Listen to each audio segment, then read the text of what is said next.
आप देख रहे हैं स्पीड ऑफ टाइम्स न्यूज। नमस्कार, आप देख रहे हैं स्पीड ऑफ टाइम्स वाराणसी से। वाराणसी में सरदार सेना ने की न्याय यात्रा। हेमंत पटेल व जितेंद्र पटेल की हत्या के लिए न्याय यात्रा व विरोध प्रदर्शन किया गया। वाराणसी से हमारे संवाददाता ओम प्रकाश पटेल उर्फ देव भैया की खास रिपोर्ट।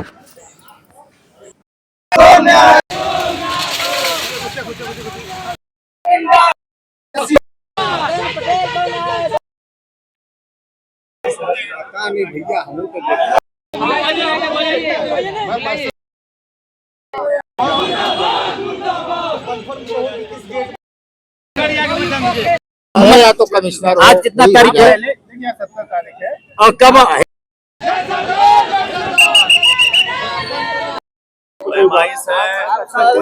शासन नहीं सुन रही तो हम लोग जनहित संकल्प पार्टी द्वारा 12 जून से लगातार यात्रा निकाला जा रहा है। मऊ जनपद से आजमगढ़ से होते हुए आज बनारस पहुंची है जनहित संकल्प पार्टी की न्याय यात्रा। न्याय यात्रा के 5 प्रमुख मांग हैं। न्याय यात्रा में पहला मांग है महिलाओं को 50% संपूर्ण भागीदारी। जो मोदी जी गला फाड़ फाड़ के चिल्लाते हैं, कहते हैं हम 33% आरक्षण महिलाओं को देना चाहते हैं। दुनिया का सबसे झूठ बोलने वाला आदमी, उन्होंने कहा कि हम 33% आरक्षण देना चाहते हैं। देश की महिलाओं की आबादी आधी आबादी है, उनमें 33% क्यों? उनको हमारी मांग है 50% संपूर्ण भागीदारी मिले और ओबीसी महिलाओं को उसमें विशेष कोटा प्राप्त हो। दूसरा, 2024 के चुनाव में मोदी ने और भाजपा के लोगों ने कहा था कि हमारी सरकार आ जाएगी तो हम जाति जनगणना करवाएंगे। उन्होंने बड़ा चिल्लाया, सरकार बन गई, अब वो जाति जनगणना की जगह जनगणना करवा रहे हैं, ओबीसी का कॉलम गायब है। हमारी मांग है कि जाति जनगणना का न्याय होना चाहिए, जो आपने कहा था झुटलर गैंग के सरदार ने। जाति हिंसा जैसे अपराधों पर तत्काल रोक लगे। हेमंत पटेल की बनारस में हत्या 1 साल से ऊपर हो गया और आज तक कोई न्याय नहीं मिला। और अभी अभी कुछ दिन पहले मनीष सिंह की हत्या हुई। हत्यारा कोई भी हो, हत्या किसी की भी हो, वो हमारे लिए दुखद है, लेकिन जब पिछड़ा मारा जाए तो उसके अनुसार न्याय पिछड़ों को न मिले। अगड़ा मारा जाए तो तत्काल न्याय मिले, ये संविधान की धज्जियां उड़ाई जा रही है।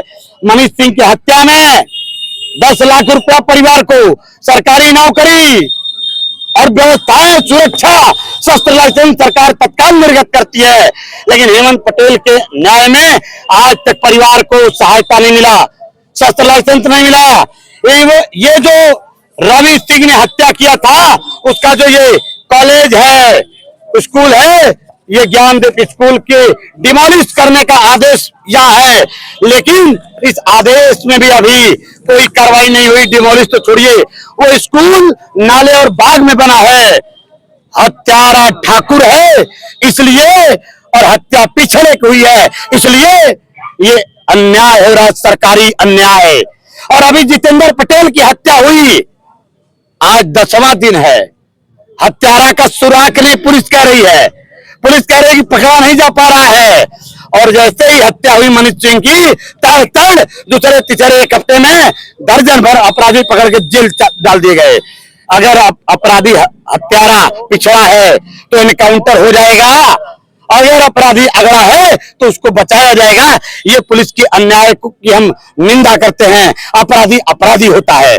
हमारी मांग है कि जितेंद्र पटेल के हत्यारे को पकड़ा जाए। 48 घंटे के अंदर अगर नहीं पकड़ा गया तो पूरे बनारस के हजारों लोग हम पीएमओ का घेराव करने जा रहे हैं, पीएमओ का, और वो पूरी जिम्मेदारी सरकार की होगी। ये जो ज्ञापन है, हमारी चौथा मांग है समान शिक्षा, मुफ्त शिक्षा।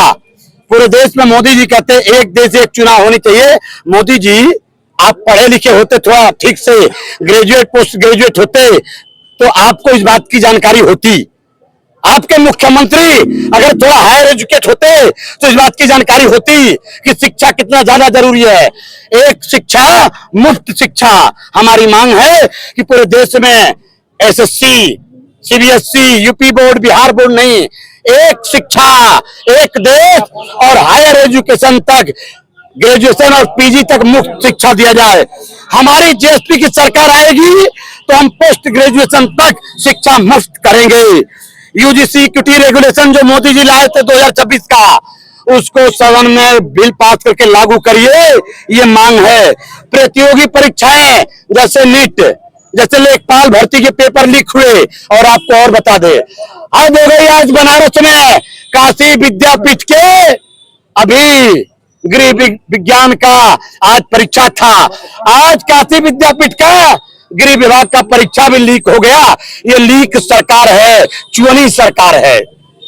और हमारी जो अगर के आरोपियों को पर तत्काल बुलडोजर की कार्रवाई यानी वो ध्वस्त किया जाए। मृतक जितेंद्र पटेल के हत्यारे की तत्काल गिरफ्तारी हो।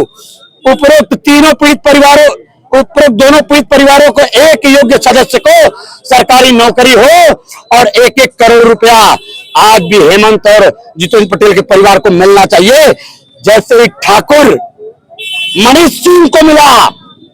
ये कुर्मी परिवार के हैं, पिछड़े परिवार के लिए है। आज भी उनके परिवार वाले जो संतुष्ट नहीं है इस कार्रवाई से। उनका कहना है कि जो अपराधी हैं उनके जमीनों पे कार्रवाई नहीं हुई, बुलडोजर नहीं चला, लेकिन आप इस तरह से इस मुद्दे को लेके आ रहे हैं। मैं पूरी तरीके से परिवार के लोग हैं, हमारे वकील साहब हैं, ये हेमंत पटेल के पिताजी हैं। उनके ऊपर बुलडोजर नहीं चला, अगर गरीब जो है कि होता तो बुलडोजर चल जाता, इसलिए कोई बीजेपी से मिले जुले हैं।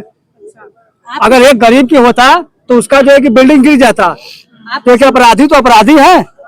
आपके समाज के दो नेता बड़े बड़े केंद्रीय, अरे भाई हमारे नेता में, अरे मैं बात कर रहा हूँ, बीजेपी में सब ओबीसी समाज के हैं।